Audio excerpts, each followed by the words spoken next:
Please do subscribe to Prajabheri News Channel.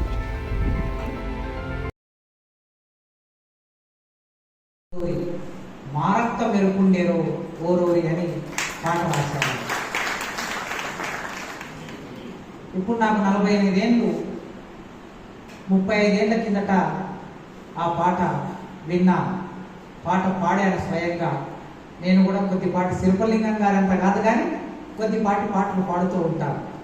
అట్లాంటి పాట రచయిత, ప్రముఖ కవి, ఒకప్పుడు మా విరసం కార్యవర్గ సభ్యులు బిఎన్పి గారు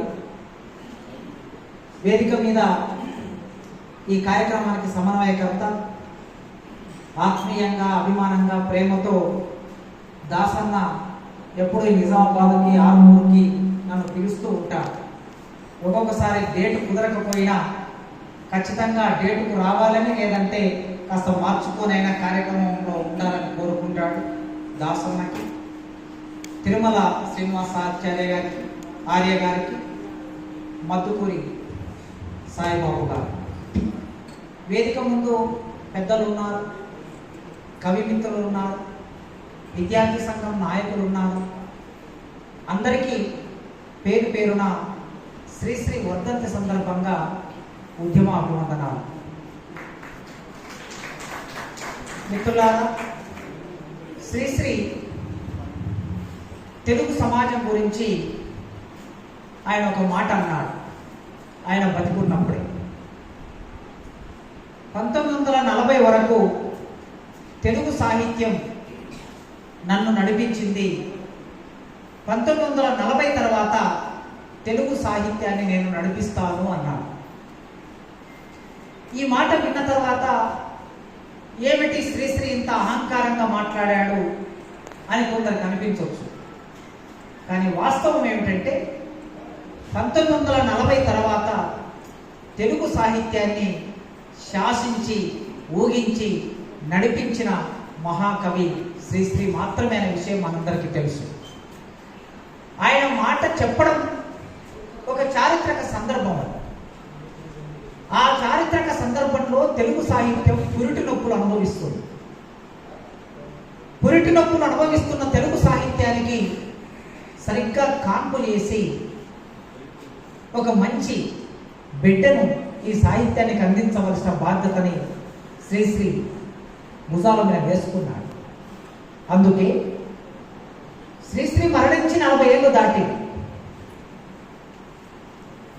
శ్రీశ్రీ పుట్టి 100 ఏళ్ళు ఎప్పుడో దాటి, ఆయన మరణించిన తర్వాత 40 ఏళ్ళకి కూడా ఈ తెలుగు నేల మీద చాలా చోట్ల శ్రీశ్రీ వర్ధంతి సభలు జరుగుతున్నాయంటే, ఆయన గురించి మాట్లాడుకుంటున్నామంటే, చర్చించుకుంటున్నామంటే తెలుగు సాహిత్యం మీద ఆయన ప్రభావం ఎంతగా ఉండిందో మనకు అర్థమవుతుంది, కొనసాగుతూ ఉన్నది. ఒక కవి ప్రారంభమై విస్తరించి ప్రభావం వేసే దగ్గర ఆగిపోకుండా ఆ కవికి కొనసాగింపు ఒకటి ఉండాలి. ఎప్పుడైతే కవికి కొనసాగింపు ఉంటుందో ఆ కవి జీవిస్తాడు. గుర్రంజాషువా రాశాడు ఒక సందర్భంలో, రాజు మరణించెనొక తార రాలిపోయి,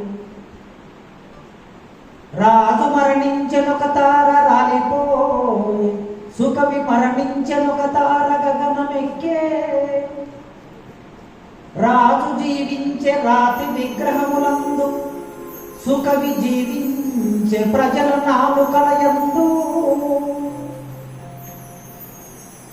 ఈ 4 పాదాల ఈ పద్యం గుర్రంజాషువా రాశాడు.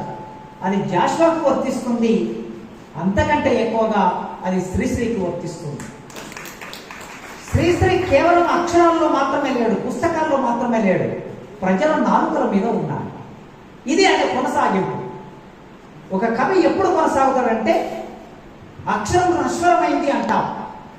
ఆ నశ్వరమైన అక్షరం, ఆ నశ్వరమైన కవితా పాదం ప్రజల నాలుకల్లో నినాదంగా, పోరాట నినాదంగా ఎప్పుడైతే కొనసాగుతుందో ఆ మనిషి సజీవంగా ఉంటాడు.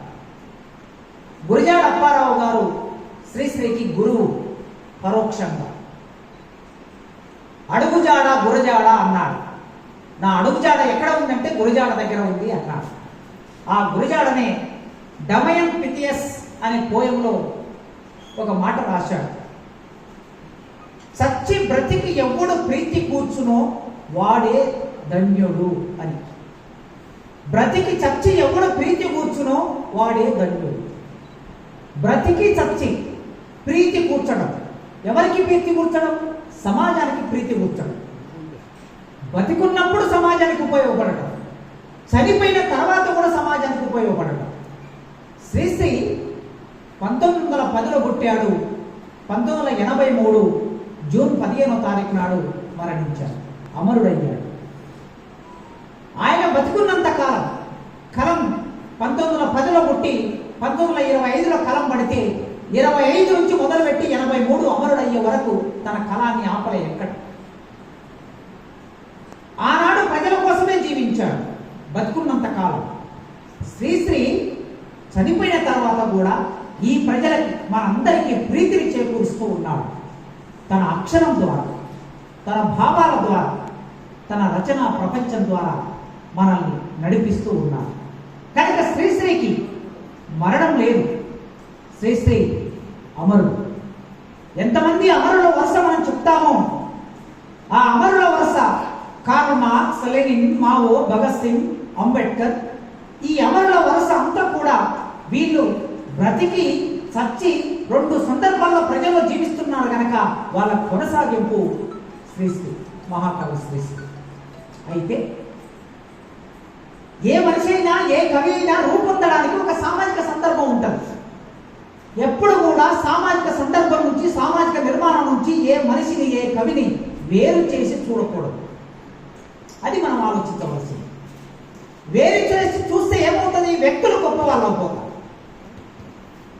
ఆ వ్యక్తిని కీర్తించడం, వ్యక్తిని ఆకాశానికి ఎత్తడం, వ్యక్తి మానవాతీతుడుగా మారడం అనే ఒక పద్ధతి, ఒక క్షీణ విలువ మన సమాజంలో కొనసాగుతూ ఉన్నది. ఈ క్షీణ విలువ మనకు అర్థమైతేనే శ్రీశ్రీ సమాజపు గర్భంలో నుంచి పుట్టిన పుత్రుడుగా మనకు అర్థమవుతాడు. ఇంత టెక్నాలజీ పెరిగింది, ప్రపంచాన్నంతా మన కళ్ళ ద్వారా వీక్షించగలుగుతున్నాం. చేతుల్లో సెల్ ఫోన్ ఉన్నది, శాస్త్రం అభివృద్ధి చెందింది. కానీ ఈ రోజుల్లో కూడా నేను దేవుని పుత్రుణ్ణి అని చెప్పగలిగే పాలకులు మనకున్న చోట, నేను మనిషిని కాదు దేవుని పుత్రుణ్ణి అని చెప్పగలిగిన పాలకులు మనకున్న చోట, పాలకుడు గొప్పవాడు అవుతాడు, మనిషి గొప్పవాడు అవుతాడు. తన చుట్టూ ఉన్న పార్లమెంటు, తన చుట్టూ ఉన్న ఇతరేతర సభ్యులందరూ అప్రధానమైపోయి వ్యక్తి మాత్రమే ప్రధానమైపోయే ఒక వ్యవస్థలో మనం జీవిస్తున్నప్పుడు వ్యక్తి ఎవ్వరు కూడా ప్రధానం కాదు అనేది అర్థం కావడానికి మాట చెప్తున్నాము. సమాజం లేకపోతే, సామాజిక సందర్భం లేకపోతే, సామాజిక పోరాటం లేకపోతే ఏ వ్యక్తి గొప్పవాడు కాదు. అది శ్రీశ్రీ, అది గురజాడ, అది శ్రీశ్రీ, అంతకన్నా ముందు వేమన, తర్వాత ఈనాటి మన సమకాలీనంలో గద్దర్. తెలుగు సాహిత్యాన్ని నడిపించిన వారు, తెలుగు సాహిత్యానికి యువకర్తల గురించి మనం మాట్లాడుకోవాల్సి వస్తే ఒక కాలంలో వేమన, ఒక కాలంలో గురజాడ, ఒక కాలంలో శ్రీశ్రీ, మరో కాలంలో గద్దర్. కనుక వీళ్ళ వ్యక్తిగతమైన గొప్పతనం కాదు. ప్రతి వ్యక్తికి ఎంతో కొంత ప్రతిభ ఉంటుంది. ఆ ప్రతిభకి సమాజం తోడు కాకపోతే ఆ ప్రతిభ వికసించదు, ఆ ప్రతిభ విస్తరించదు. కనుక శ్రీశ్రీ అనే ఒక మామూలు మనిషి ఒక సంప్రదాయ బ్రాహ్మణ కుటుంబంలో 1910లో జన్మించాడు. చాలా సంప్రదాయమైన కుటుంబం. ఆయన జననం చాలా సహజమైందే, అందరి జననం లాగా చాలా సహజమైన జననం. కానీ ఆ తర్వాత ఆయన పరిణామం చెందిన క్రమం ఒకటి ఉన్నది. చిన్నతనంలోనే తల్లి చనిపోయి ఆలన పాలన చూసే అవకాశం లేదు. తండ్రి మరో పెళ్లి చేసుకున్నాడు. గురువు దగ్గర విద్యాభ్యాసం, ఆ గురువు నుంచి సంస్కృతం నేర్చుకున్నాడు. సంస్కృతంలో పాండిత్యం అబ్బింది. ఆంగ్ల సాహిత్యాన్ని చదువుకున్నాడు. చదువుకొని ప్రభవ అనే ఒక కావ్యం అతి చిన్న వయసులో రాశాడు. 17 సంవత్సరాల మధ్యలోనే, ఇప్పుడైతే మనం 10వ తరగతి చదివే ఒక పిల్లవాడి వయసులో ఒక కావ్యమే రాశాడు. ఆ కావ్యం పద్య కావ్యం. ఎట్లాంటిది? శ్రీశ్రీ కవిత్వంలోకి వచ్చే రోజుల్లో, శ్రీశ్రీ కవిత్వాన్ని చదువుకుంటున్న రోజుల్లో ఒక కృష్ణ శాస్త్రి, ఒక విశ్వనాథ సత్యనారాయణ తెలుగు సాహిత్యంలో వెలుగొందుతూ ఉన్నారు. ముఖ్యంగా కృష్ణ శాస్త్రి. ఈ కృష్ణ శాస్త్రి ప్రభావాన్ని ఆ రోజులు తప్పించుకునే అవకాశం ఎవరికి లేదు. 1910 తర్వాత పుట్టిన వాళ్ళు ఎవరు కూడా. ఎందుకంటే భావ కవిత్వం అనేది 1910 నుంచి 1930 మధ్యన ఈ 20 సంవత్సరాలు తెలుగు సాహిత్యాన్ని ఆవరించింది. అందుకే ఆనాడు కలం పట్టిన ప్రతి మనిషి భావ కవిత్వం తప్ప ఇంకొకటి రాసే అవకాశం లేదు, పద్య కవిత్వం తప్ప ఇంకోటి రాసే అవకాశం లేని రోజుల్లో శ్రీశ్రీ కలం చేత పట్టాడు, ప్రభవ రాశాడు. అక్కడి నుంచి వయసు పెరుగుతున్న కొద్దీ, సమాజం అర్థమవుతున్న కొద్దీ, స్నేహాలు పెరుగుతున్న కొద్దీ, సంబంధాలు విస్తరిస్తున్న కొద్దీ శ్రీశ్రీ ఆలోచన స్రవంతిలో మెల్లగా మార్పు వచ్చింది. శ్రీశ్రీని అత్యధికంగా ప్రభావితం చేసిన వ్యక్తి అబ్బూరి రామకృష్ణారావు గారు. అబ్బూరి రామకృష్ణారావు గారనే మనిషి లేకపోతే ఇవాళ శ్రీశ్రీ లేడు. అబ్బూరి రామకృష్ణారావు అనే మనిషి అభ్యుదయ రచయితల సంఘంలో లేకపోతే ఇవాళ శ్రీశ్రీ మనకు లేడు. అబ్బూరి రామకృష్ణారావు గారు అనే మనిషి లండన్ ప్రోగ్రెసివ్ రైటర్స్ మేనిఫెస్టో అనే ఆ కాపీని తీసుకొచ్చి శ్రీశ్రీకి ఇవ్వకపోతే ఇవాళ శ్రీశ్రీ లేడు. కనుక శ్రీశ్రీ రూపొందడానికి ఒక క్రమం ఉంది. అబ్బూరి రామకృష్ణారావు గారు ఆంధ్ర యూనివర్సిటీలో ఒక లైబ్రరీనిగా, ఒక టీచర్గా పనిచేస్తున్న రోజుల్లో, అప్పటికే 1943లో లక్నోకు వెళ్ళి అభ్యుదయ రచయితల సంఘంలో పాల్గొని ఈ ప్రపంచం మారుతుంది, మారాలి అని కోరుకున్నటువంటి మున్షి ప్రేమచంద్ నాయకత్వంలో భారతదేశంలో ఉన్న రచయితలందరూ మార్పు వైపు ప్రయాణిస్తున్నప్పుడు ఆ మార్పును అర్థం చేసుకున్న అబ్బూరి రామకృష్ణారావు గారు తెలుగు నేల మీద వ్యక్తుల్ని, యువకవుల్ని వెతుకుతూ ఉన్నారు. ఆ వెతుకులాటలో ఒక సాహిత్య విమర్శకునిగా, ఒక కవిగా, ప్రపంచ సాహిత్యాన్ని అర్థం చేసుకున్నవాడిగా, అభ్యుదయ రచయితల సంఘంలో సభ్యుడుగా ఉన్న అబ్బూరి రామకృష్ణారావు గారి చూపుల్లో శ్రీశ్రీ పడ్డారు. ఆ శ్రీశ్రీకి లండన్ ప్రోగ్రెసివ్ రైటర్స్ మేనిఫెస్టో ఇచ్చిన తర్వాత అప్పుడు శ్రీశ్రీ ఆలోచన విధానం మారుతుంది. సామాజిక సందర్భం కూడా ఉండాలి. 1929-30 వచ్చేసరికి ఈ ప్రపంచం అంతా సంక్షోభంలోకి వెళ్ళిపోయింది. మనం చరిత్రలో, రాజకీయ అర్థశాస్త్రంలో ఆ కాలాన్ని ఆర్థిక మాంద్యం అని చూస్తాం. 1929-30 ఈ సంవత్సర కాలం ప్రపంచం అంతా సంక్షోభంలో ఉన్నది.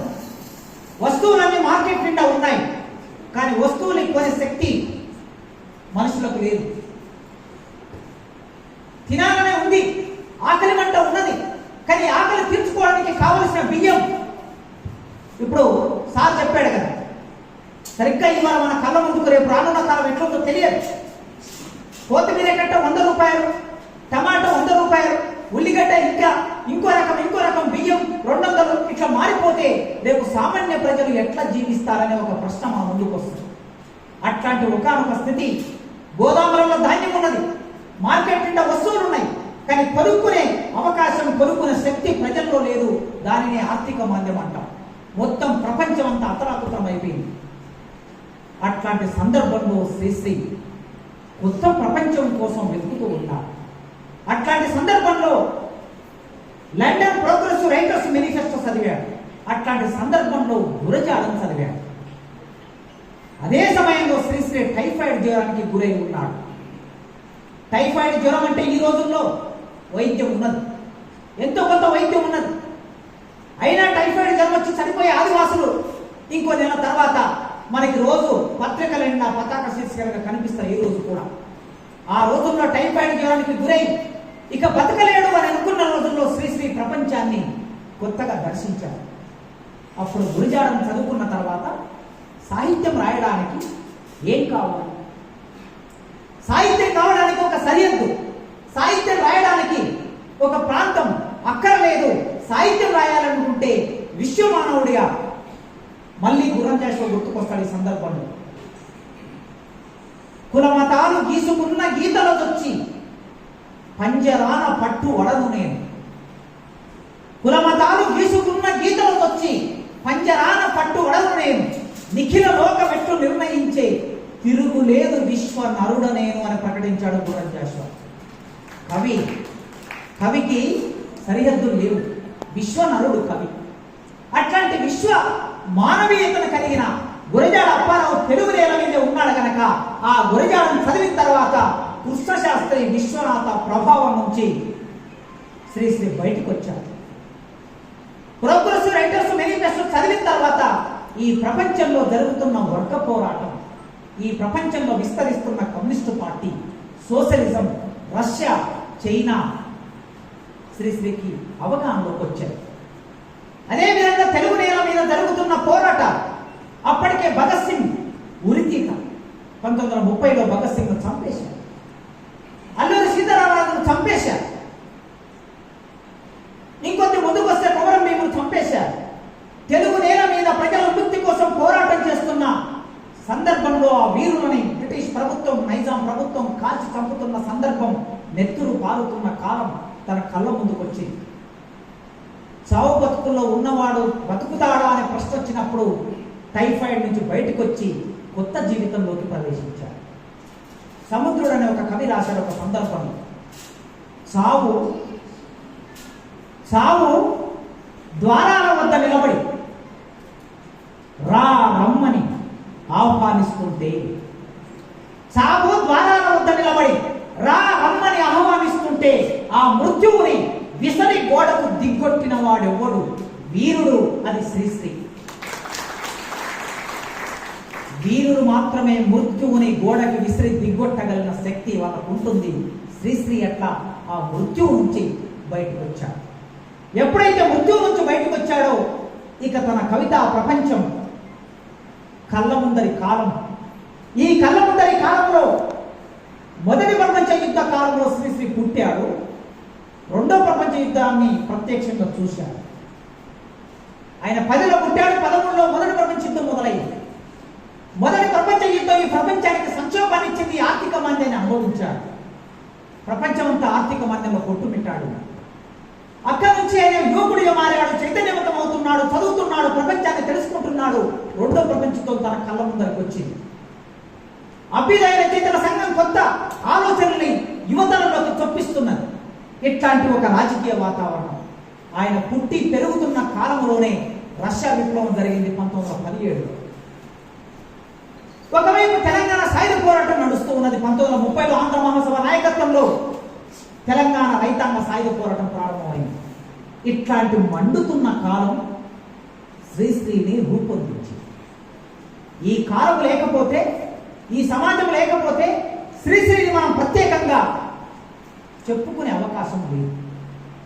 మరోవైపు సాహిత్య ప్రభావాలు ఉన్నాయి. ఇవన్నీ సామాజిక ప్రభావాలు శ్రీశ్రీని రూపొందించడానికి. ప్రపంచ సాహిత్యం మారుతూ ఉంది.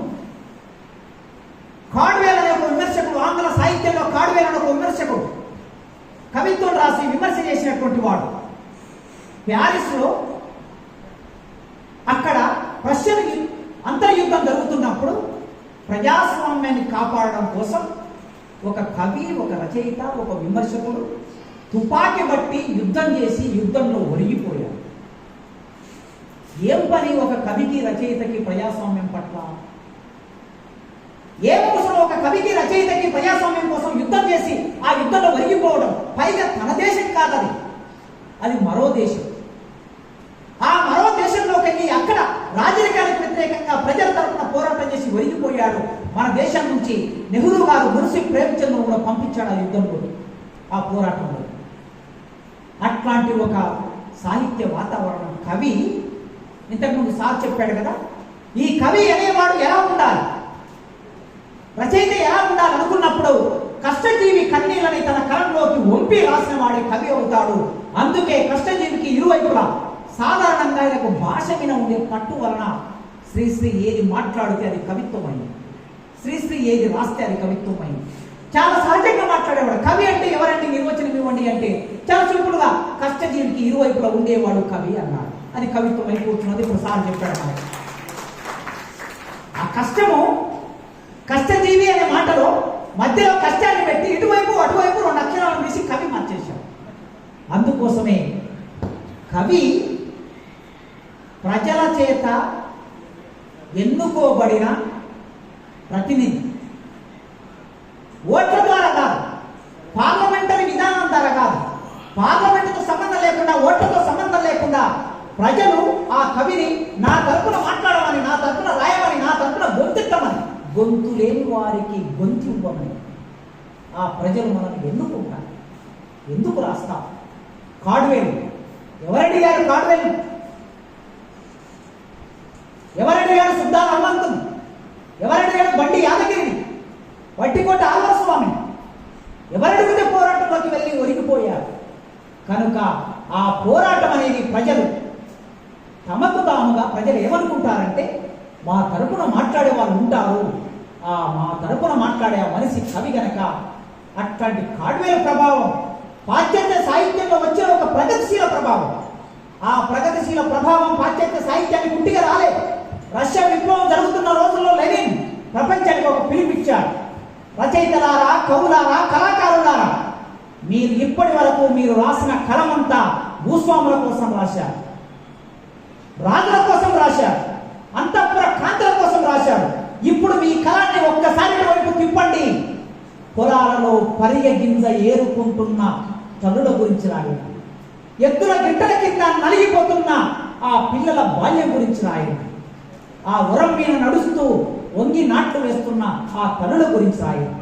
వారి విముక్తి కోసం భుజాల మీద తుపాకులు పెట్టుకొని పోరాటం చేస్తూ ఒరిగిపోతున్న కార్మిక యోధుల గురించి రాయండి. యంత్రభూతముల కోరలు తోమి ఆ యంత్రభూతముల నుంచి ఉత్పత్తిని సృష్టించి మీకు కావలసిన వస్తు సముదాయాన్ని మీ కళ్ళ ముందు పెడుతున్న కార్మికుల గురించి రాయండి అని ఆనాడు లెనిన్ ఈ ప్రపంచానికి పిలిపించినప్పుడు ప్రపంచంలో కవులందరూ, కళాకారులందరూ తమ ఆలోచన సవంతిని మార్చుకున్నారు. ఆ పిలుపు ఆంగ్ల సాహిత్యం మీద పడితే ఆ పిలుపు శ్రీశ్రీ మీద పడింది. భావకవిత్వం వైపు చాలా స్థాయికి వెళ్ళినప్పుడు ఆ భావకవిత్వం నుంచి బయటపడడం కోసం భావకవిత్వం కూడా ఒక రకంగా సంప్రదాయ కవిత్వంతో పోల్చుకుంటే భావకవిత్వం కూడా విప్లవాత్మకమైంది. అట్లనే అభ్యుదయ కవిత్వంతో పోల్చుకున్నప్పుడు భావకవిత్వంకి ఒక పరిమితి ఉన్నది. అందుకే ఆ భావకవిత్వం మనిషిని మరో రూపంలోకి తీసుకెళ్ళి, ఇంకో తలంలోకి తీసుకెళ్ళి మనిషిని వ్యాఖ్యానించే పద్ధతి భావకవిత్వం ప్రవేశపెట్టింది. సంస్కృతంలో రాస్తే గొప్ప కవులు అనుకున్న రోజులవి, సంస్కృతం రాస్తే మాత్రమే కవికి పేరు వస్తుంది అనుకున్న రోజులవి. మరి శ్రీశ్రీకి సంస్కృతం రాదా? వచ్చు. ఆంగ్లంలో రాస్తేనే ప్రపంచ ప్రసిద్ధి గాంచుతారు అనుకున్న రోజులవి. ఆంగ్లంలో రాయగలరు. ఆంగ్ల సాహిత్యం మీద శ్రీశ్రీకి అద్భుతమైన పట్టున్నది. వాటన్నిటిని వదిలేసి వచ్చాడు. ప్రాచీన అలంకార సాహిత్యాన్ని ఆనందవర్ధనుడు, భట్టుమూర్తి, భరతుడు వీళ్ళందరూ చెప్పిన అలంకార సిద్ధాంతాల్ని కవిత్వానికి అన్వయించి రాస్తేనే గొప్ప కవులు అనుకునే రోజులవి. అట్లాంటి సాహిత్య వాతావరణం ఉన్నప్పుడు దానిలో నుంచి బయటకు వచ్చాడు. శ్రీశ్రీ స్వయంగా చెప్పాడు, ఏ కవికైనా సరే అతని చుట్టూ ఒక సమాజం ఉంటుంది. ఏ కవికైనా, ఏ రచయితకైనా అతని చుట్టూ ఒక సమాజం ఉంటుంది. ఆ సమాజానికి ఒక చరిత్ర ఉంటుంది. ఆ చరిత్రకు ఒక పరిణామం ఉంటాయి. సామాజిక చారిత్రక పరిణామ గమంలో కవి ఎక్కడ నిలబడాలనో నిలబడిన పద్ధతి బట్టి ఆయనకు ఒక చరిత్ర ఉంటుంది, వారికి ఒక చరిత్ర ఉంటుందని చెప్పారు. సమాజం లేకుండా, ఆ సమాజానికి ఒక చరిత్ర లేకుండా, ఆ చరిత్రకు ఒక గమనం లేకుండా ఇక్కడ శ్రీశ్రీ లేడు. ఇప్పుడు నేను చెప్పిందంతా సమాజ చరిత్ర, ఇప్పుడు నేను చెప్పిందంతా సామాజిక చలనం. ఆ సామాజిక చలనంలోకి శ్రీశ్రీ ప్రవేశించాడు. కనుక శ్రీశ్రీ మహాకవి అయ్యాడు. ఆ పోరాటం లేకుండా, ఆ నెత్తురు లేకుండా, ఆ అమరత్వం లేకుండా శ్రీశ్రీ కవిత్వం లేదు. ఆ క్రమం నుంచి దేవులపల్లి నుంచి బయటపడాలి. దేవులపల్లి కృష్ణశాస్త్రి నుంచి బయటపడాలి. ఏం రాస్తున్నాడు దేవులపల్లి కృష్ణశాస్త్రి? ఆనాడు ఆకులో ఆకునై, పువ్వులో పువ్వునై, నూనెలేక రెమ్మనై, ఈ ఎడవి దాగిపోనా, ఎచటైనా ఇచటనే ఆగిపోనా.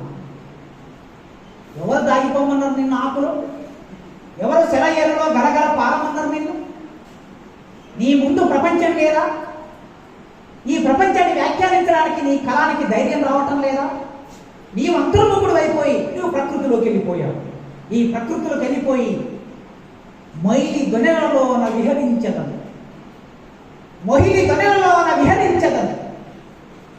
వృక్షమయ్యన పక్షినయ్యన మధుపమయ్యన దిగిరాను దిగిరాను దివి నుండి భూమికి నవ్వి పోదురుగాక నాకేటి సిగ్గు అని రాస్తున్నాడు. తన గురువు శ్రీశ్రీని ప్రభావం చేసిన ఒక భావకవి ఎక్కడ ఉండి రాస్తున్నాడు? ఆకాశంలో మొయిలి దొనెలుంటాయట, నీటి సరస్సులు ఉంటాయట. ఆ నీటి సరస్సుల్లో ఒక ఓడ వేసుకొని ఆ ఓడల్లో విహరిస్తాడట. కృష్ణశాస్త్రి విహరిస్తున్నాడని మనకు చెప్తున్నాడు. మనకు చెబితే అయ్యో పిచ్చైనా ఈయన ఇట్లా రాస్తున్నాడని మనం అనుకుంటామని, మనం నవ్వుతామని కూడా ఆయనకు అర్థమయ్యి నవ్వి పోదురుగాక నాకేటి సిగ్గు అని కూడా ప్రకటిస్తే అప్పుడు శ్రీశ్రీ తన కలం ఈ మొత్తం సామాజిక ప్రభావంలో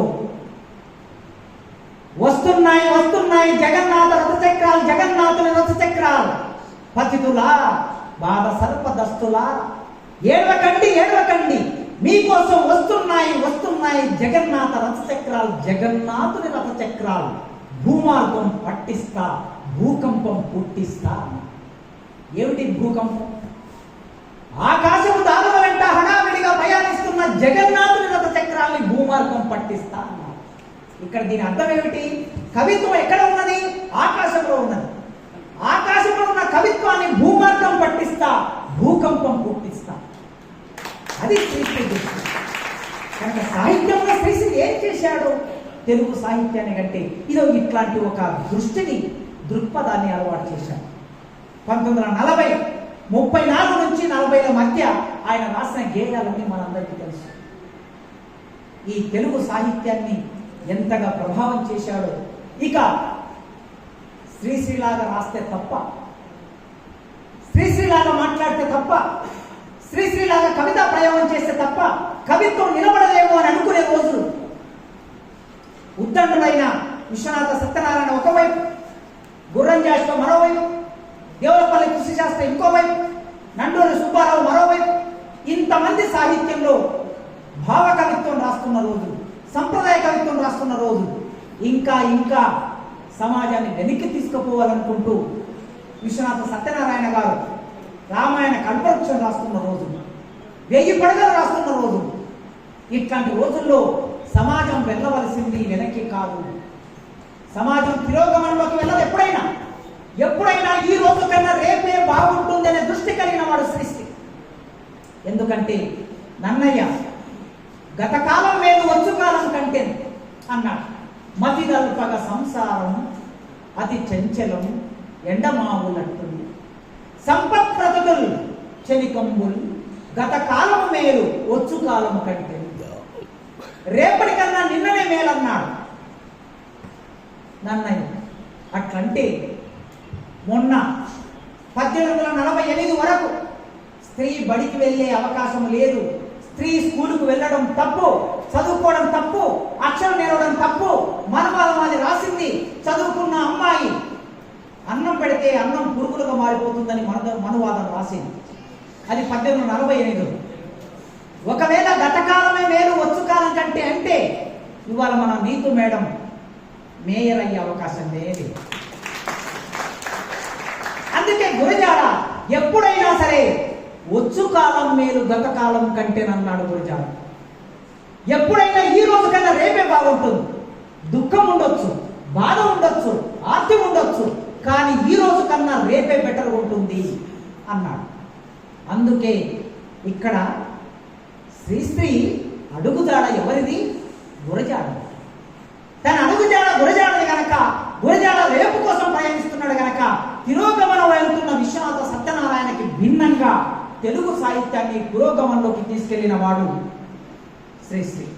ఆ పురోగమనం తన సాహిత్యం అంతా మీకు తెలుసు. మొదలు సుప్తాస్తికలు రాశాడు 1929లో. మహాప్రస్థానం 1950లో వచ్చాయి. ఈ మహాప్రస్థానం గేయాలు 1934 నుంచి 40ల మధ్యన రాసిన గేయాలన్నీ పుస్తక రూపంలోకి అప్పటికే విశేషంగా ప్రభావం వేసి ఉన్నది సమాజం మీద. కానీ అది పుస్తకంగా 1950లో వచ్చింది. 1966లో ఖడ్గ సృష్టి ఖడ్గచారణం చేశాడు. 1980లో విరసం అధ్యక్షుడై మరో ప్రస్థానాన్ని మన ముందుకు తీసుకొచ్చాడు. ఇక చాలా తాను రాసిన రచనలు విశేషంగా ఉన్నాయి. కవిత్వం పట్టుకున్నప్పుడు కవిత్వానికి శిల్పం ఏమిటి? ఒక వస్తువును తీసుకొని రాస్తూ ఉన్నప్పుడు కవిత్వానికి వస్తువు ఏమిటి? ఏ వస్తువు ఉండాలి కవిత్వానికి? అప్పటి వరకు ఏ వస్తువు ఉన్నది కవిత్వానికి? నేల మీద జీరాడుతున్న నీ కుచ్చెలు.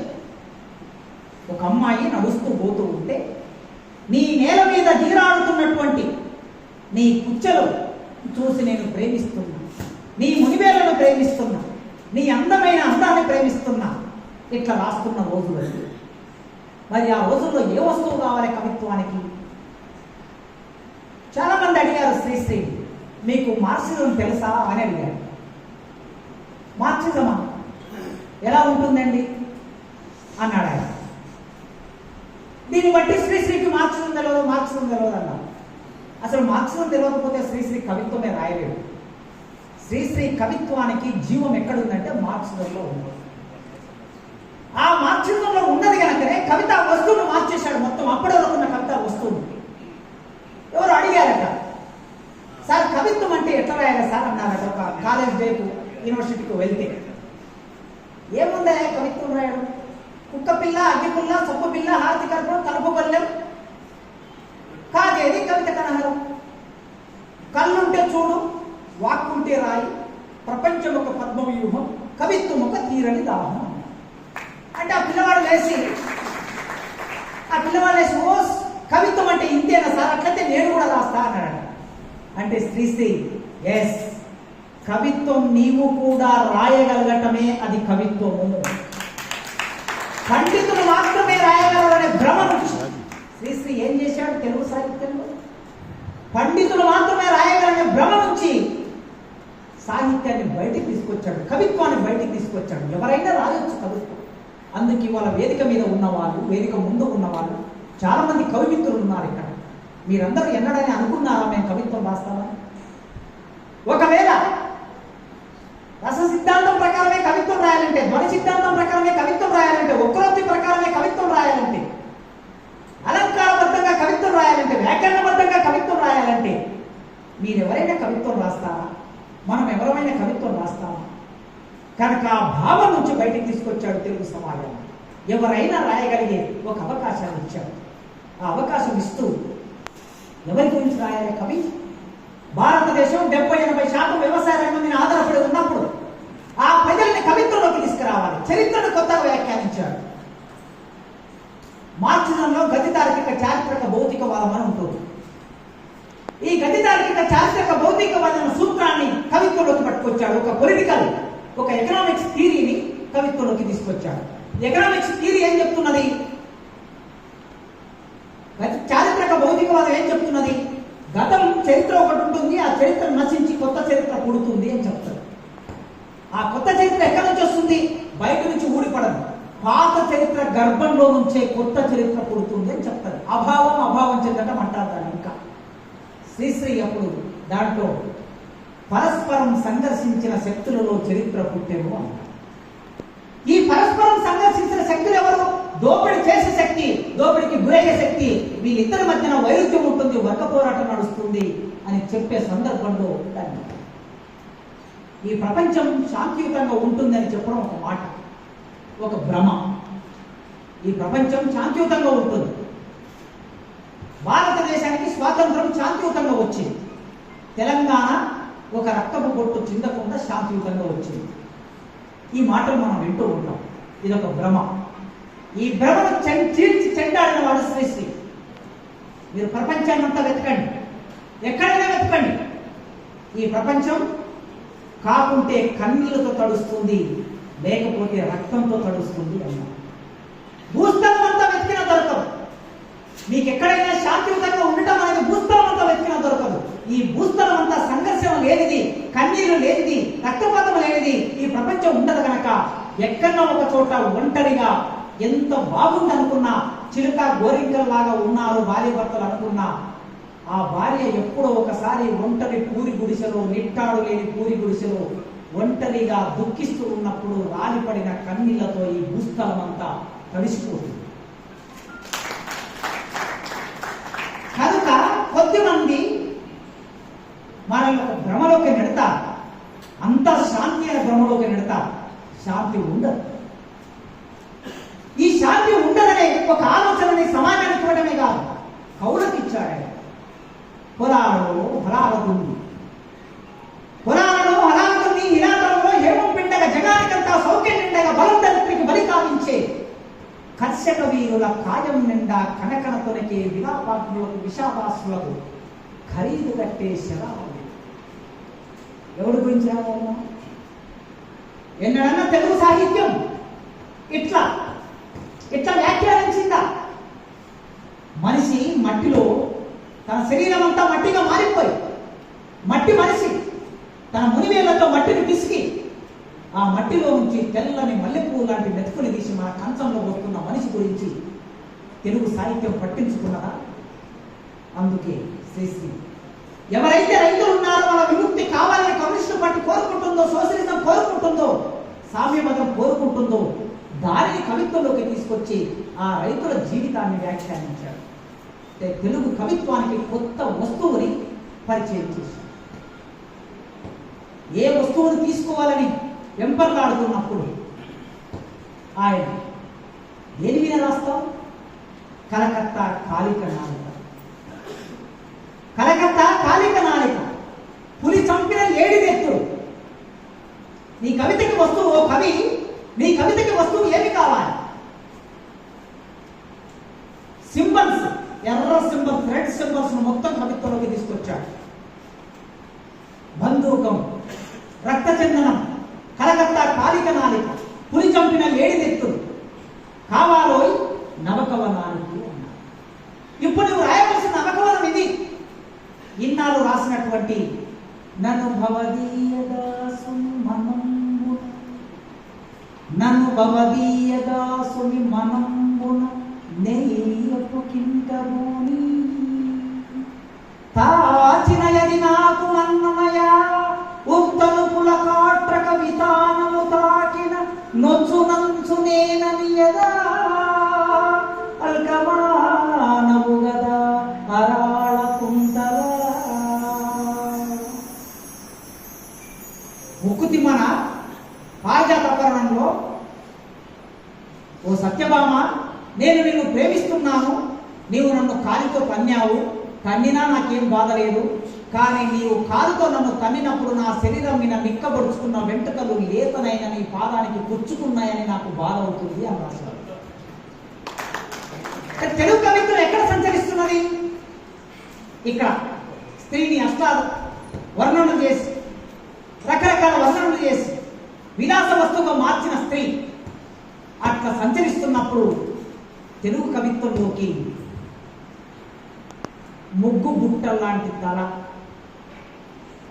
ముగ్గు బుట్ట లాంటి తల, ముడతలు తేలిన దేహం, గాజు కళ్ళు, తనకన్నా శవం నయం. ఆ రోడ్డు మీద పడి ఉన్నది, దిక్కు దశ లేని ముసలితో కలిసి పడి ఉన్నది. ఆ పడి ఉన్న ముసలిని కొన్ని వేల మంది చూసుకుంటూ వెళ్ళారు. ఆ దృశ్యాన్ని శ్రీశ్రీ చూశారు. శ్రీశ్రీ చూసిన ఆ దృశ్యం తెలుగు సాహిత్యంలో ఒక అద్భుతమైన కావ్యంగా మలచబడింది, ఒక అద్భుతమైన కవితగా మలచబడింది. ఆ ముసలి ఆ అవ్వే మరణిస్తే ఒక కవితా వాతావరణాన్ని క్రియేట్ చేశాడు. అక్కడ ఒక కుక్క ఉన్నది, ఆ కుక్క పరిగెత్తుకుంటూ వచ్చి బొక్కను నములుతూ ఉన్నది. అక్కడ ఒక బల్లి ఉన్నది, ఆ బల్లి పరిగెత్తుకుంటూ వచ్చి తనకు కావలసిన ఆహారాన్ని వేసుకొని వెళ్ళిపోయింది. కానీ ఆ అవ్వకు తినడానికి అన్నం లేదు. ఒక ప్రాకృతిక సందర్భాన్ని చెప్పాడు, అక్కడ ప్రాకృతిక సహజత్వం అని చెప్పాడు. ప్రాకృతిక సహజత్వం ఏంటి? ప్రతి జీవి తనకు కావలసిన ఆహారాన్ని సంపాదించుకుంటుంది అని ఒక కవితా వాతావరణం. ఆ కవితా వాతావరణం క్రియేట్ చేసి చివరికి ఒక మనిషికి మాత్రం ఈ సమాజంలో అన్నము లేదు తినడానికి అనే ఒక టేకప్ తీసుకోవడం అంటాం. కవిత టేకప్ తీసుకుంది, పతాక స్థాయికి వెళ్ళింది అంటాం. ఆ పతాక స్థాయికి తీసుకొచ్చి గాలికి విస్తరాకు కొట్టుకొచ్చి ఆ అవ్వ మీద పడింది. కాలి విస్తరాకు వచ్చింది. అప్పుడు మన సమాజం లక్షణం ఏమిటంటే, మనం చేసే తప్పును మనం అంగీకరించడం, పక్కోడి మీద నెట్టడం మన అలవాటు. కనుక ఆ అవ్వే మరణిస్తే ఆ పాపం నాదిగాలని వెర్రి గాలి ప్రశ్నిస్తూ వెళ్ళిపోయింది. మీరందరూ అనుకుంటారు గాలి కొట్టుకొని వచ్చిన ఇస్తరాకు, ఈ ఇస్తరాకు ఖాళీ ఇస్తరాకు తీసుకొచ్చినటువంటి గాలిని తప్పు అంటారు మీరు మనుషులు కనుక. గాలి తప్పు కాదు, ఆ ఖాళీ ఇస్తరాకును ఈ భూమి మీద పడేసిన వాడు ఎవడైతే ఉంటాడో వాడి తప్పు, ఆ ధనవంతుడి తప్పు. స్త్రీని ఎట్లా దర్శించాడు ఆయన? అదొక కొత్త దర్శనం. తెలుగు సాహిత్యంలో స్త్రీ గురించి రాయవలసి వచ్చినప్పుడు మరి 1970, 75, 80ల కాలంలో స్త్రీవాద కవిత్వం వచ్చింది కదా. ఈ స్త్రీవాద కవిత్వానికి మూలం ఎక్కడ కనిపిస్తుందంటే శ్రీశ్రీలో కనిపిస్తుంది. శ్రీశ్రీ మీ అందరికీ తెలుసు, పాపులర్ అయినటువంటి పోయం కవిత పాదాలను తాజ్మహల్ నిర్మాణానికి రాళ్ళెత్తిన కూలీలు ఎవ్వరు అని. ఇది మార్క్స్లో ఏం చెప్తున్నది? గతి తార్కిక భౌతికవాదం చెప్తున్నది. ఈ సమాజం మారడానికి చారిత్రక భౌతికవాదం, గత్తార్కిక భౌతికవాదం చెప్పేది ఏమిటంటే ఏ సమాజం ఉట్టిగా దానంతా అది మారదు, మనుషులు దాన్ని తోస్తారు అని చెప్తుంది. బలవంతంగా మనుషులు తోస్తారు, మనిషి ప్రమేయం లేకుండా మార్పు జరగదు. అందుకోసమే ఆ మనుషులు చేసిన ప్రయత్నంలో మీరు ఇన్నాళ్ళు తెలుగు సాహిత్యంలో, ప్రపంచ సాహిత్యంలో ఇన్నాళ్ళు తాజ్మహల్ నిర్మాణం చేసిన వాడి పేరే చెప్పారు. షాజహాన్ పేరు మాత్రమే, ముంతాజ్ పేరు మాత్రమే చెప్పారు. కానీ రక్తము చిందించి, కన్నీళ్లు చిందించి, చెమటి చుక్కలు చిందించిన ఆ నిర్మాణానికి రాళ్ళెత్తిన కూలీలు ఎవరు అనే ప్రశ్న ఈ కవుల ముందు పెట్టాడు. ప్రభువెక్కిన పల్లకి గురించి మాత్రమే రాశారు. ప్రభువెక్కిన పల్లకి కాదు, అది మోసిన బోయిలు ఎవరు అనేది ప్రశ్న. మీరు నైలు నది నాగరికతల చరిత్రలో చాలా గొప్పగా రాశారు. ఏం రాశారు? నైలు నది నాగరికత, సింధు నాగరికత, హరప్ప నాగరికత, భారతదేశం గర్వించదగిన నాగరికత. బెడ్రూములు ఉన్నాయి, స్నానం గదులు ఉన్నాయి, వంట గదులు ఉన్నాయి. ఓ భారతదేశం ఎంతో గొప్పగా జీవించిందని మీరు రాశారు. చరిత్రకారు నైలు నది నాగరికతలో సామాన్యుని జీవనం ఎట్టింది, ఇది ప్రశ్న. నైలు నది నాగరికతలో సామాన్యుడు ఉండి ఉంటాడు కదా. నీ బంగ్లాలు కట్టినవాడు, బెడ్రూమ్లు కట్టినవాడు, బాత్రూంలో కట్టినవాడు, డ్రైనేజీ కట్టినవాడు ఎవడో సామాన్యుడు ఉంటాడు. కానీ సామాన్యుని చరిత్రని మీరు ఎవరు వ్యాఖ్యానించలేదు కనుక శ్రీశ్రీ ఆ ప్రశ్న తెలుగు సాహిత్యం ముందు పెట్టారు. ఆయన న్యాయం గురించి, మన ప్రజాస్వామ్య వ్యవస్థ ఎంత డొల్ల వ్యవస్థ అంటే, పార్లమెంటు వ్యవస్థ ఎంత డొల్ల వ్యవస్థ అంటే, 2 2 4 అన్నందుకు 2 × 2 ఇసుకొట్టి ఎంత అవుతుందండి? ఎవరు అడిగినా చెప్తారు కదా. అంటే దీనికి ఉపమానం ఎట్లా చేశాడు చూడండి, దేనికి ఆపాదించాడు? 2 2 4 అన్నందుకు ఇసుకొట్టు 2 × 2 ఇసుకొట్టు 4 అవుతుందనేది అది ఒక సూత్రం. కానీ న్యాయం అనే ఒక మాటకి ఒక మ్యాథమెటిక్స్ ప్రిన్సిపల్ను అన్వయం చేశాడు. 2 2 4 అన్నందుకంటే న్యాయం అన్నందుకు అని అర్థం. న్యాయం వైపు పోరాడినందుకు, న్యాయం గురించి అడిగినందుకు అని. 2 2 4 అన్నందుకు గుండాలు గండ్రాలు విసిరే సీమలో 2 × 2 = 4 అంటే గుండాలు మన మీద పడతారు. ఈ గుండాలు ఎవరు? ఈ గుండాలు ఒకసారి రాజ్యం అవుతుంది, ఒకసారి రాజకీయ నాయకులు అవుతారు, ఒకసారి దోపిడిదారులు అవుతారు, ఒకసారి దోపిడిదారులు పెంచి పోషించే మనుషులు అవుతారు, మరోసారి పోలీసులు అవుతారు. ఎవరు ఏ రూపంలోనైనా రావచ్చు. క్షేమం అవిభాజ్యం అంటే క్షేమం ఇక్కడ లేదు. ఇవాళ ఇక్కడ మాట్లాడుతున్నాం, మీరు ఇక్కడ కూర్చున్నారని ఇక్కడ మాట్లాడుతున్నాం. ఇక్కడ నుంచి ఇంటికి పోయే వరకు ఏం జరుగుతుందో ఎవరికి తెలియదు. ఎవరి క్షేమం ఎవరి చేతుల్లో ఉన్నది? ఎవరి చేతుల్లో లేదు. క్షేమం అవిభాజ్యం అంటే జైళ్ళు నోళ్ళు తెరిచే భూమిలో. అయ్యా ఇక్కడ ఎవరు క్షేమంగా లేరు. ఓ ప్రభువా, ఓ రాజా, ఓ దేశ అధినేత, ఓ రాష్ట్ర అధినేత, కార్మికులకి ఉద్యోగం ఇవ్వయ్యా, అజెండాయి మిల్లు మూతపడ్డది తెరిపించవయ్యా, బోధన్ షుగర్ ఫ్యాక్టరీ మూతపడ్డది తెరిపించవయ్యా, ఆ కార్మికులకి ఉపాధి ఇవ్వవయ్యా అని అడిగితే జైలు నోళ్ళు తెరుస్తాయి. నిరుద్యోగ పిల్లలు ఇంతమంది చదువుకున్నారు, డిగ్రీలు చేతులకు వచ్చాయి, ఉద్యోగాలు ఏమైంది, ఉద్యోగాలు ఇవ్వవయ్యా అంటే జైలు నోళ్ళు తెరుస్తాయి. ఊపా కేసులు మన మీదకి వస్తాయి. ఇది ఈనాటి ముఖ చిత్రం. ఆయన రాసింది 1960లో. 60లో రాసిన ఇది 80 సంవత్సరాల తర్వాత కూడా 60 సంవత్సరాల తర్వాత కూడా దీని ప్రాసంగికత ఎట్లా ఉందో చూడండి. అస్వతంత్రాన్ని జయించడానికి అహింస ఆయుధం ధరించామంటూ, రక్తపాతము లేకుండా రాజ్యం సంపాదించామంటూ, అహింస ఒక ఆశయమే కానీ ఆయుధం ఎప్పుడు కాదు. ఆశయం సాధించాలంటే ఆయుధం అవసరమే. మరి మనం ఎవ్వరము హింస చేయాలని అనుకో, అదొక గొప్ప ఆశయం. ఈ సమాజం శాంతియుతంగా ఉండాలని కోరుకునే వాళ్ళ మొట్టమొదటి మనుషులు మనమే. శాంతియుతంగా ఉండాలని చెప్పేవాడే హింసని క్రియేట్ చేస్తాడు.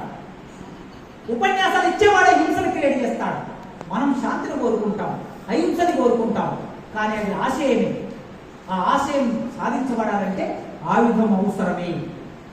ఆశయం ఉండడం మంచిదే, అన్ని ఆశయాలు మంచివి కావు. ఆశయాలు సంఘర్షించే వేళ ఆయుధం ఆలీనం కాదు. అందుకే సృష్టిస్తున్నాను అధర్మ నిధనం చేసే ఈ ఖడ్గాన్ని, కలంతో సృష్టిస్తున్న ఇది, జనంతో స్మరిస్తున్న స్వర్గం ఇది అని ఆయన ఖడ్గ సృష్టి రాశాడు. ఈ కత్తి బూజు పట్టిన భావాలకి, ఇవాళ బూజు పట్టిన భావాలు మళ్ళొక్కసారి మన మీదికి ప్రవేశిస్తూ ఉన్నాయి. బూజు పట్టిన భావాలు. వర్ణ వ్యవస్థ ఉండాలంటాడు ఒకడు, ఇంకొకడు కుల వ్యవస్థ చాలా మంచిదంటాడు, ఇంకొకడు మాంసం తినడం తప్పంటాడు, పంది మాంసం తింటే పందుల్లాగా, కోడి మాంసం తింటే కోడుల్లాగా ఉంటాడంటాడు, ఇంకొకడు రాజ్యాంగం అవసరం లేదంటాడు, మరొకడు ఎప్పుడో 2000 సంవత్సరాల కిందట ఉన్నటువంటి వేద ధర్మం మళ్ళీ పునర్జీవింపజేయాలంటాడు. ఇవి బూజు పట్టిన భావాలు. ఈ బూజు పట్టిన భావాల మీద ఈ కత్తి పునర్జీవం ఇవ్వడానికి కాదు, కుళ్ళిపోతున్న సమాజ వృక్షాన్ని సముచ్ఛేదం చేయడానికి దీన్ని నల్ల బజారు గుండెల్లో దించు. ఉల్లిగడ్డ రేట్ ఎందుకు పెరుగుతుంది? టమాటా రేట్ ఎందుకు పెరుగుతుంది? టమాటా రోడ్ల మీద ఎందుకు పోస్తారు రైతులు? ఇదే నిజామాబాద్ పట్టణం చుట్టుపక్కల ఉన్న రైతులు ఒక కాలంలో టమాటాను తీసుకొచ్చి రోడ్ల మీద పోసేస్తారు. ఎందుకు ఈ పరిస్థితి వస్తున్నది? పసుపుకు ఎందుకు ధర లేదు? మద్దతు ధర ఎందుకు లేదు? మరి పసుపుకు ధర ఎందుకు పెరుగుతుంది? టమాటాకి ధర ఎందుకు పెరుగుతుంది? మనం తినేటటువంటి జామ్ ఉంటుంది కదా, ఈ జామ్ ఎవరు తయారు చేస్తున్నాడు? విదేశీ కంపెనీలు తయారు చేసి మనకు సప్లై చేస్తారు. ఇదే ప్రభుత్వం ఇదే టమాటాలని రోడ్ల మీద వేయకుండా రైతుల చేత కొనుక్కొని దాన్ని జాముగా మారుస్తే ఒక వస్తువు తయారవుతుంది కదా. ఈ ఇంకిత జ్ఞానం పాలకులకు లేదా? లేకపోవడం కాదు, నల్ల బజారును ప్రోత్సహించడం అనేది వాళ్ళ లక్ష్యం. నల్ల బజారు ప్రోత్సహించబడితే నల్ల బజారులో వచ్చిన డబ్బు వాళ్ళ ఎన్నికల కోసం ఉపయోగిస్తారు కనుక నేను సృష్టిస్తున్న ఈ కత్తిని నల్ల బజారు గుండెల్లో దించు అని రాశారు. చివరికి ఒక పోయం చెప్పి ముగిస్తాను మిత్రులారా. ఆయన ఘోషించ విప్లవ రచయితల సంఘం అధ్యక్షుడయ్యాడు. 1970 జూలై 4వ తారీఖున విప్లవ రచయితల సంఘం పుట్టింది తెలుగు నేల మీద. అభ్యుదయ రచయితల సంఘంలో ఆయన సభ్యుడు, దానికి నాయకుడు. అభ్యుదయ రచయితల సంఘం 1950-52 వచ్చే నాటికి సినిమా పాటలు రాసే వరకు అటువైపు శ్రీశ్రీ కూడా సినిమా పాటల్లోకి వెళ్ళిపోయాడు కదా. ఇంతకుముందు పాడాడు కదా సార్, ఆడబోయి భారతీయుడ ఆడి పాడబోయి విజయ గీతిక, స్వాతంత్రం వచ్చెనని సభలే చేసి సంబరపడగానే సరిపోదు, ఆగబోయి భారతీయుడ. కాసేపు ఆగు, స్వాతంత్రం వచ్చింది అనుకుంటున్నాం అని రాస్తున్నాడు పాపం ఆయన అక్కడికి వెళ్ళి, సినిమాల్లోకి వెళ్ళి. ఎందుకంటే ఆయన నడిపించే రాజకీయ ఉద్యమం లేదు, సామాజిక ఉద్యమం లేదు. కవి ఎప్పుడైనా సరే రాజకీయ సామాజిక ఉద్యమం లేకపోతే కవులు లేరండి. ఇంతకుముందే మేము అటు పోయేస్తుంటే సార్ ఏం సార్ అంటున్నాడు. ఇప్పుడు కవిత్వం ఏమైపోయింది సార్, ఏ ఉద్యమం లేదు కదా అంటున్నాడు. నిజమే, ఏ ఉద్యమం లేదు. అందుకే 1947లో స్వాతంత్రం వస్తే 1950 వరకు 60 వరకు మన వాళ్ళందరూ ప్రశాంతమైపోయారు. బ్రిటిష్ వాళ్ళు వెళ్ళిపోయారు కదా, ఇప్పుడు మనల్ని మనమే పరిపాలించుకుంటున్నాం కదా, ఇంకా మనకు అడ్డేమిటి, మంచి జరుగుతుంది కదా అనుకున్నారు. మరి కవులు అప్పుడు ఏం చేయాలి? సినిమా ఇండస్ట్రీలోకి వెళ్ళిపోయారు. ఈ సందర్భంలో నయాగర జలపాతంలో దూకలేకపోయిన మా అన్నయ్య, ఓ మహాకవి, ఓ అభ్యుదయ కవి, నల్ల మందు తాగి నిద్రపోయావు. మన కళ్ళ ముందు ఇంతగా సమాజంలో సంక్షోభం ఉంటే, అన్యాయం జరుగుతూ ఉంటే నీవు నల్ల మందు తిని నిద్రపోయావు సినిమా ఇండస్ట్రీలో అని చెప్పి కవి చెంప మీద చెల్లు అనిపించారు దిగంబర కవులు.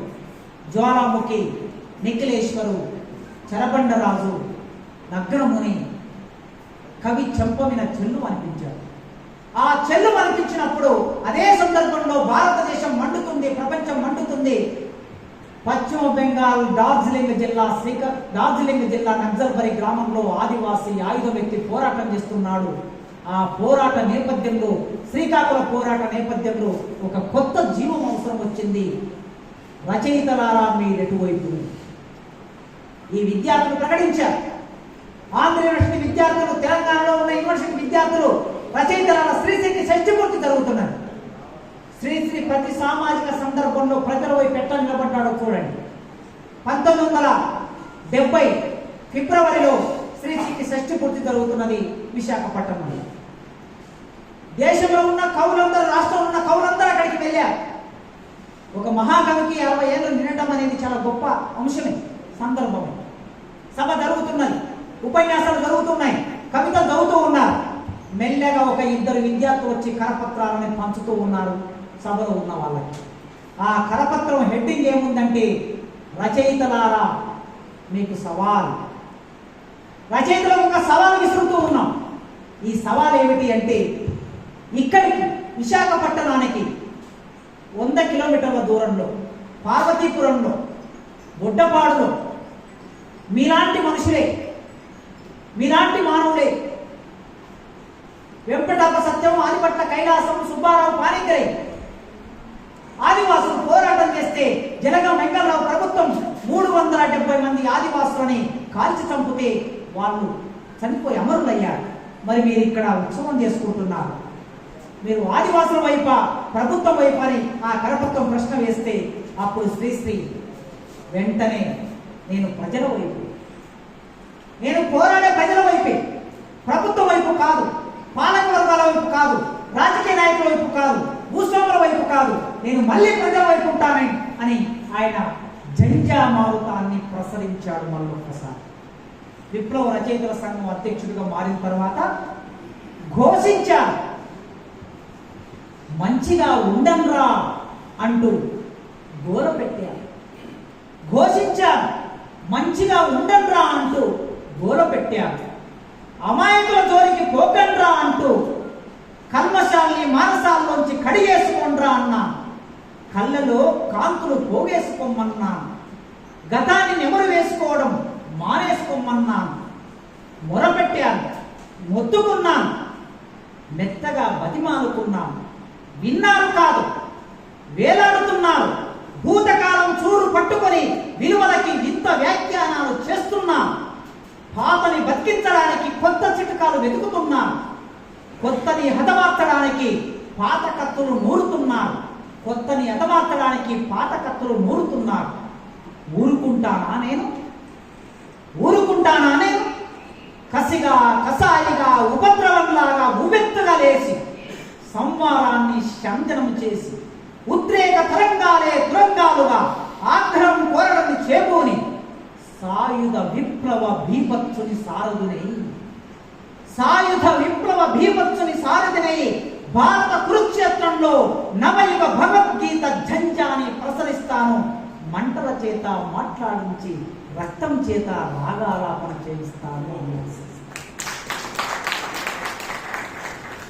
అభ్యుదయం పలికిన శ్రీశ్రీ ఇప్పుడు ఇక్కడికి కొత్త పాత్రలోకి వచ్చాడు.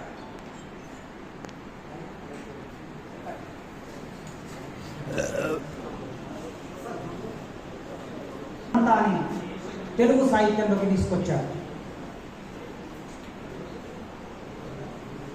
ఆయన కవిత్వము చాలా సహజంగా ఉంటుందనడానికి, నువ్వు సైంటిస్టువి కావాలంటే, ఆర్టిస్టువి కావాలంటే ముందుగా నువ్వు కమ్యూనిస్టువి కావాలి. చిన్న చిన్న కవితా వాక్యాలు కూడా ఉంటాయి. ఆయన చాలా లెంతీ పోయమ్స్తో పాటు మామూలు భావాన్ని, అసాధారణ భావాన్ని మామూలుగా వ్యక్తం చేసే పద్ధతిలో కూడా శ్రీశ్రీ రాశారు. ఎవరైనా సరే తెలుగు సాహిత్యంలో గొప్ప కవులు, విమర్శకులు అందరూ మెచ్చుకోదగిన కవిత ఓ కవిత మహాప్రస్థానంలో మీరు ఎవరైనా పుస్తకం ఉంటే ఇంట్లో చూడండి ఒకసారి. చాలా అద్భుతమైన కవిత అది. అట్లా తెలుగు సాహిత్యంలో ఒక కాలాన్ని శాసించిన శ్రీశ్రీ ఇవాటి సందర్భంలో ఆయన రాసిన ప్రతి కవితా పాదాన్ని మనం ముందు పెట్టుకొని చూస్తే ఆయన ఆశయం నెరవేరిందా? 83లో శ్రీశ్రీ అమరుడయ్యాడు. రైతుల గురించి రాశాడు, కార్మికుల గురించి రాశాడు, ముసలి తల్లి గురించి రాశాడు, కావ్య వస్తువు గురించి రాశాడు, శిల్పం గురించి రాశాడు. మామూలుగా ఉండటం అనేది, సాధారణంగా జీవించడం చాలా కష్టమైన పని. ఎవరికీ అర్థం కాకుండా రాయటం అనేది చాలా సులభం.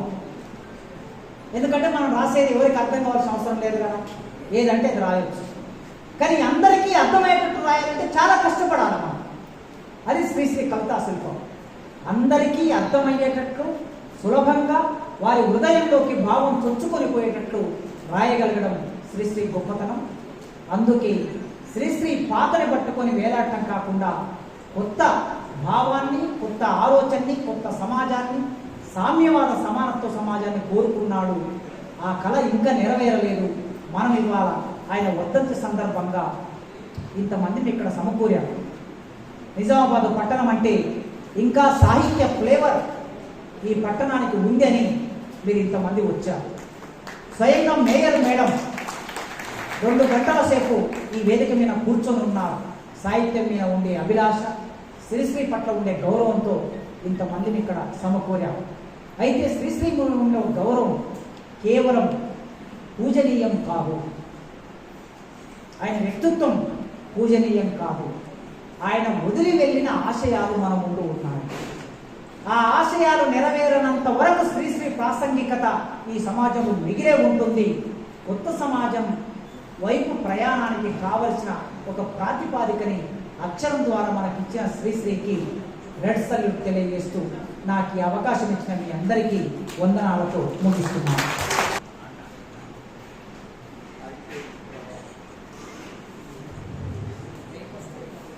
ఒక జలపాతం కురిసినట్టు మనలో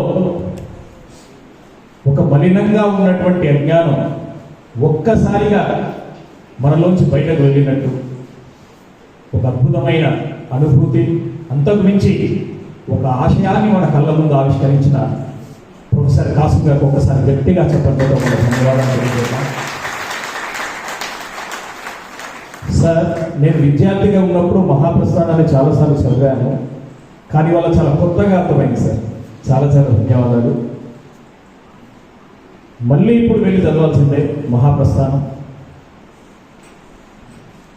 శ్రీశ్రీ చేత ప్రభావం పొందని కవి అసలు కవే కాదు. ఆ శ్రీశ్రీని అచ్చం శ్రీశ్రీలాగే ఆవిష్కరించినటువంటి ఈ ఘట్టం నిజామాబాద్ సాహిత్య చరిత్రలో స్వర్ణాక్షరాలతో తొలగించబడుతుంది. ఇంత మంచి కార్యక్రమాన్ని రూపొందించిన మా శిల్పలింగం అన్నకు మేమందరం కూడా కృతజ్ఞతలు ఉంటాము. చాలా గొప్ప కార్యక్రమం. చాలా చాలా ధన్యవాదాలు అన్న. ఎక్కడ హైదరాబాద్లో ఏ వేదిక మీద అయినా సరే కాసిమన్న ప్రసంగం ఉందంటే నేను తప్పనిసరిగా వెళ్తాను. ఆ ప్రసంగం విన్నంతసేపు నిజంగా ఎన్ని బాధలున్నా మర్చిపోతాం. ఇంకెట్లుంటుందంటే మన ఒంటిలో బాధలున్నా సరే అవి పైకి రావు. కాళ్ళు నొప్పున్నా, కన్ను నొప్పున్నా, నెత్తి నొప్పి ఉన్నాడు పైకి రావు అన్న ఉపన్యాసం వింటుండే. ఆ క్షణం ఒకటి మార్చేస్తుంటాయి. మరి ఆ భగవంతుడు ఇచ్చాడో లేకపోతే ఆయననే అలా నిర్మించుకున్నాడో తనని తాను. నిజంగా హ్యాట్సప్ అన్న, చాలా అద్భుతమైన ప్రసంగం. చాలా మేడంని కూడా అందుకే రిక్వెస్ట్ చేయడం జరిగింది, వినండి అమ్మ మీరు తప్పనిసరిగా ఉండాలి అంటే. తను కూడా ఎంతో ఆసక్తితో ఉన్నారు, అంటే ఆసక్తిగా విన్నారు. ముఖ్య అతిథిగా వచ్చారు. వారిని తమ సందేశం ఇవ్వాల్సిందిగా మేయర్ శ్రీమతి నీతి కిరణ్ గారిని కోరుతున్నారు.